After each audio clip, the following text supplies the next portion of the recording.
Here we are again.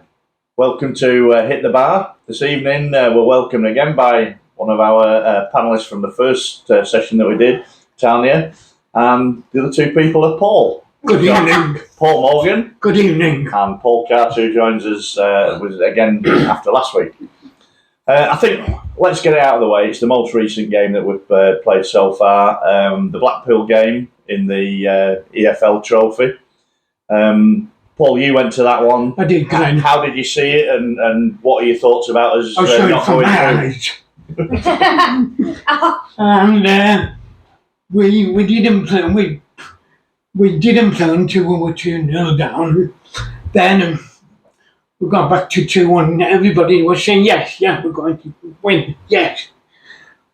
Someone McKenna went forward to the box. He got fouled. Referee couldn't care less. Linesman could have done with going to Specsavers.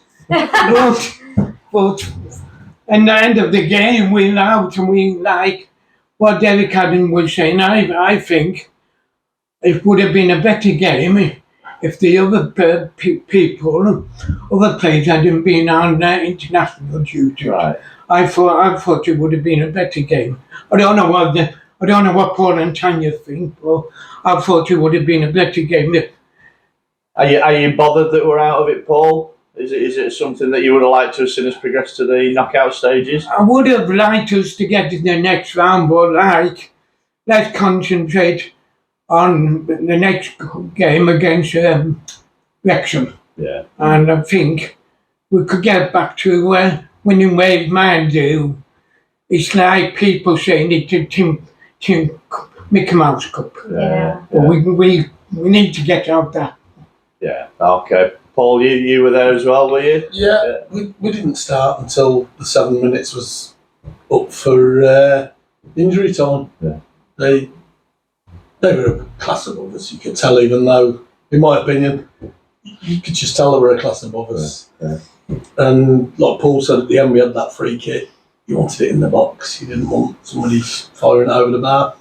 Get it in the box. Gives you a chance to score. Yeah. Tanya, does it worry you that it's another defeat and we're out of a trophy? No, not really. I think, like Paul just said, but Paul's, I caught a ball, but I couldn't be there last night. Bloody work getting in the way of football. I wanted to ask you lads, how was Jensen Weir playing? How was he? He played well. Yeah. I really liked him. Yeah. I really rated him last season. Yeah. So he Not played well, surprising he didn't he? stayed in League One. Yeah, he's a decent player. Yeah, one of them things. Yeah, but no, not worrying me. I think, like Paul just said, it's a bit of a Mickey Mouse Cup. Actually, one of my worries for the full season is injuries, enough in the legs to get us through with a small squad. So actually, if we drop that, focus on the FA Cup and the league, I'm happy with that. Obviously, it's always nice to get a win, isn't it? But chalk it off and go again against Wrexham. Yeah, it is, but it's 3 defeats in 4 games now.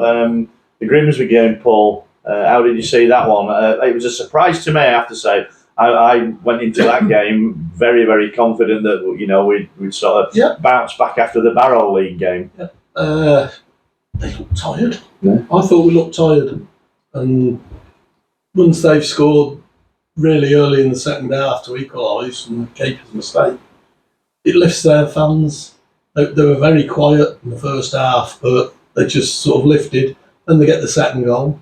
Third goal, we're chasing the game. Then they could just sit back and we just couldn't break them down. Yeah, I mean, I don't know. They didn't look, Grimsby, like a formidable size. I mean, the league position would tell you that, but we didn't push after that early goal, did we? It didn't seem No, I think that's where we went wrong. I was at that game. Adam Mayer scored in the first minute, and I think a little bit of complacency came in after that. Whereas actually, we should have been pushing for a second, taking on chances and scoring when we had it. Because we were just saying, half the lads' supporters weren't even off the concourse by the time they'd scored 2. So, like you said, if you were late coming in, you missed the first half goal. Late on the second half, you missed 2 goals. But it's that complacency and not taking our chances that I think might cost us in the long run. We've got goal scorers. hit the back of the net and don't sit back. Yeah, go for it. Yeah. Paul, I think you had another complaint though, Paul Carter, about Grimsby, didn't you? No Bovril at half time. It was terrible. How can they run I out? know. No Bovril at half time. It's not on. Dreadful. So that's the two recent games that we've had. I'm going to bring something up now. It's 3 out of 4 defeats, and coinciding with Stuart Moore being out of the team. Is that something that you think has had an effect? The goalkeeper, Paul, do you think we miss Stuart Moore and we brought Adam Smith in? And, you know, he's made some great saves, don't get me wrong, but he was at fault at one of the goals at Grimsby. Yeah. And do you think I would like to see Stuart Moore back. Yeah. If only for a couple of games and see how he gets on. Yeah, because he's injured, of course. But what do you think? Do you think he brings something that maybe Adam doesn't, Paul? Yeah, but it's the rest of the team as well. There's a lot of young lads. I just think they're tired. They've played a lot of games recently, and I just think it's catching up with them. But yeah, the keeper does instill confidence in them. Even though last night you could hear the keeper shouting and telling them what to do. Yeah, he's an experienced lad, Yeah. and I just sense with Stuart there's more of a command in the area. Yeah. You know, we saw that, with Connor Ripley and with other goalkeepers that we've had, the ones that really command the area and push the defence forward, which Stuart does. You tend to you'd be playing 10 yards further forward then, I think. I think a couple of things. I think Adam's doing well. I think from seeing Stuart compared to Adam, there's a couple of decisions where in crucial minutes of the game where you feel the tempo changing, Adam might do a big kick and it goes out to one side and it just kills that momentum. Right. And I think it's that command and correct decision making at the right time. I felt a bit more comfortable with Stuart Moore. He's injured, and fair play to Adam stepping up, and he's played every match since Stuart got injured, and he's not used to that run, is he? No. He didn't get much of a look in last season, No. so he's doing a good job. But yeah, I think it's been a slight difference, I think, in the last few games. And given that, and given we're on, not the best run we've had this season, do you think the international break comes at a good time, Paul? Do you think they'll benefit from having a sort of a rest and a time to gather the thoughts and come back again? Are you asking me or Paul? I think, so they could go to the international duties and then come back refreshed to get in the team. Yeah. How do you see it, Paul Carter? I think it's come a good time for us. It's come as a good time. They can have a reset. We all know what happened. Was it last January when there was one? Yeah. And Derek changed the team around, and he nearly saved us then, didn't he? After the international break, they just had that. Talking about changing the team, and Derek referred to it in his post-match discussion on the Grimsby game. Do you think that had any effect, the changes that he made? I understand why he did it, and there's obviously a logic there because Faz is a much bigger lad than Connolly, isn't he? But having said that, I felt like that Badone and Connolly were doing a good job, so I'd have left it longer in the second half. But I think fair play to Derek, he came out, he said, I did it for this reason.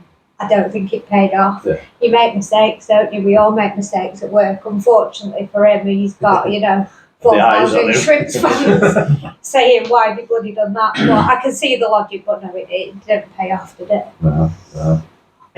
Now, Paul, you raised an interesting question when we were just talking before. Do you want to raise it again here? I do. Although we're in 27th place now. 27 points, yeah. 27 points away. The team that we've got now, do you think the team that we had last season, do you think we would be in the same position? I don't know what you think, Paul, and I don't know what you think, Maya. I think it's a great question. Yeah, it is. That's an interesting I think one. one of my things from the team last season, I think you could argue that there were better players with more experience in league football. But the thing that I'm seeing this season with our team is they feel like a team. Yeah. I feel like last season we had a few prima donna moments with Cole and a few others who weren't quite happy. And actually, I really like the team efficacy of our team this year that I think is getting us up that league. Yeah. Yeah. So to answer your question, I don't think last year's team would have been doing as well because they didn't have that same togetherness. Yeah. This For me. season's team plays more on the front foot for me. Yeah, I think last season we were more defensive. It might have been we were in League Yeah. One and you've got to play that way. But we're more forward thinking this year, I think. yeah. We talked about the first pod that we did. It's the first one of these. You said, "How did you feel when we lost all them players?" Yeah. And you're thinking, God, there's no consistency. Nobody's coming back. Yeah. But actually, it's turned out quite well, hasn't it? You know, we've got these young, whatever Derek and They wanna Greg prove have it. said to him, Yeah. come here, use it as a stage and show yourself off. They're bloody doing it, aren't they? They are, and there is a unity there. You know, I mean, all right, we've had a couple of little blips recently. I think I was probably more disappointed with the Grimsby performance than the Barrow one because I Yeah. could make excuses at the Yeah. Barrow one. Yeah. It was a very bitty game. We know the pitch wasn't great, so we couldn't sort of turn and play our normal sort of 1-2 and little triangles and stuff like that. Whereas at Grimsby, I thought everything was there for us. Yeah. We just didn't push it for some reason, and it was just a lull, wasn't it? It was just a lull. Yeah. I think this year as well, what we've got, sorry, Paul, is after Kieran Phillips got injured last season and went, we didn't have that chase in our legs. Whereas you No. watch Mickey Mellon, Oh, and he's just like Yeah, a freight he just train. keeps going, don't he? Yeah. Getting back to the Barrow game, you want about the pitch weren't great. We're going to ask another hard question. Could Morecambe find Barrow for the pitch? Oh, I don't think so. I don't think you're allowed to play it. Well, the thing is, Paul, and it's like we said on the Barrow game, it's the same for both teams. Yeah. They are just more used to playing on that surface. Yeah. And they deserve to win on the night. They played better I know. than we did on the night. Yeah. You know, we use it as a bit of an excuse, but at the end of the day, they adapted to, well, they didn't have to adapt. They used those conditions much better than we did and deserved to win it on the night, didn't they? And it's a factor, isn't it? Because we're spoiled now with this Yeah. lovely carpet pitch and the same on the training ground that Rob and his team have managed to get. Yeah. You know, it's almost like they need to remember not every ground in League Yeah. 2 is like not this. everything's a carpet. No, and you and can't play it's your not. foot. Yeah. You've got to play it. You've got to use the conditions that you've got. And you know, Derek take the hand and that's the dealt team you. in pre-match must be looking at things like that and going, look lads, it's not like a snooker table Yeah. like we've got. It's a shithole going here and you need to play like All the that. studs needed. Yeah, put your metal studs in, boys. So we have got a bit of a layoff, and then we've got the Wrexham game, of course. That I think how many tickets do you say we've sold for that one? You think? 850 Yeah. was the last I heard. And it'll be a new ground for a lot of people. So that's going to be a really good one, and we'll look forward to that more in the next version of Hit the Bar. For tonight, thanks Tanya, thanks You're welcome. Paul number 1, You're welcome. Paul number 2, all of it Thanks. in order of where you're sitting, and we'll see you next time. Thanks very much.